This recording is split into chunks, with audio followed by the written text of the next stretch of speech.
Hello friends, இந்த வீடியோல tiger prawn வச்சு எப்படி எறா தொக்கு செய்ய போறதுன்னு பார்க்க போறோம். என்னோட வீடியோ நீங்க ஃபர்ஸ்ட் டைம் பார்க்குற மாதிரி இருந்தா மறக்காம subscribe பண்ணுங்க.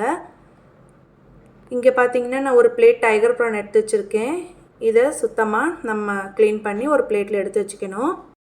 பாருங்க prawn நீட்டா க்ளீன் பண்ணி எடுத்து வச்சாச்சு. இப்போ நம்ம ஒரு கடாயை நல்லா ஹீட் பண்ணி தேவையான அளவு ஆயில் ஆட் பண்ணிட்டு 4 இல்லனா 5 வெங்காயம் நல்லா இது போல கட் பண்ணி நான் இதல போட்டு வதக்கிக்கிறேன். ஒரு 2 நிமிஷம் ரா ஸ்மெல் போற வரையிலும் கூட ஒரு கொத்து கறிவேப்பிலை போட்டுட்டு ஒரு நல்லா வதக்கிக்கிறேன். இது கொஞ்சம் கோல்டன் பிரவுன் கலர்ல வந்ததுக்கு அப்புறம் ஒரு டேபிள் ஸ்பூன் வந்து இஞ்சி பூண்டு பேஸ்ட் இதல போட்டு ஆட் பண்ணி நல்லா வதக்கிக்கிறேன். இது அடி பிடிக்காம இருக்கணும்ன்றதுக்காக நான் கொஞ்சம் உப்பை வந்து இதில் ஆட் பண்ணிட்டேன்னா ஸோ அடி பிடிக்காம இருக்கும். அதுக்கு மேலே பார்த்தீங்கன்னா ஒரு 3 தக்காளியை இப்படி கட் பண்ணி இதில் ஆட் பண்ணிக்கிறேன்.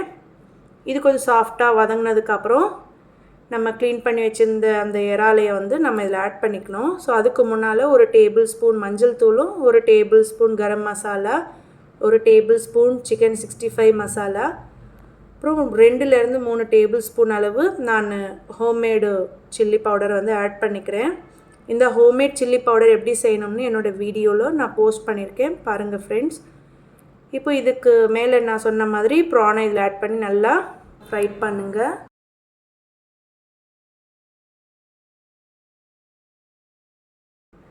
இந்த ப்ரான்லேருந்து தானாக தண்ணி வெளியேறும். ஸோ அதனால் பார்த்திங்கன்னா நான் ஒரு 2 நிமிஷம் மூடி போட்டு வச்சிடுறேன்.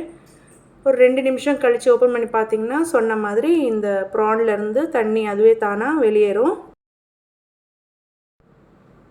ஓப்பன் பண்ணதுக்கப்புறம் ஒரு தடவை நம்ம ஃப்ரை பண்ணிவிட்டு தேவையான அளவு ஒரு 2லேருந்து 3 டம்ளர் அளவு தண்ணியை வந்து நான் இதில் ஆட் பண்ணிக்கிறேன்.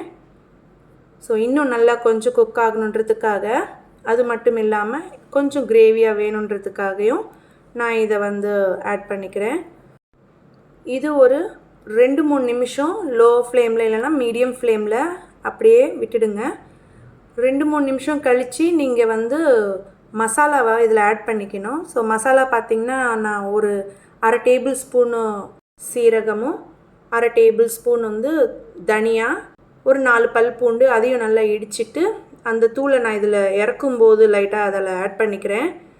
ஆட் பண்ணிவிட்டு கொஞ்சம் கட் பண்ணி வச்சுருந்த கொத்தமல்லியையும் இதில் ஆட் பண்ணி லைட்டாக நல்லா வதக்கிட்டு நான் அதை அப்படியே எடுத்து பவுலில் ட்ரான்ஸ்ஃபர் பண்ணிக்கிறேன் ஃப்ரெண்ட்ஸ். இந்த தொக்கு வந்து நீங்கள் ஒரு ரசத்தோடு வச்சு சாப்பிட்டிங்கன்னா அவ்வளோ சுவையாக இருக்கும். ரசம் வீடியோ என்னுடைய வீடியோவில் நான் போஸ்ட் பண்ணியிருக்கேன் பாருங்கள் ஃப்ரெண்ட்ஸ். என்னோடய வீடியோ உங்களுக்கு ரொம்ப பிடிச்சிருந்தா மறக்காமல் லைக் பண்ணுங்கள், ஷேர் பண்ணுங்கள், சப்ஸ்கிரைப் பண்ணுங்கள். தேங்க்ஸ் ஃபார் வாட்சிங். Take care. பாய்.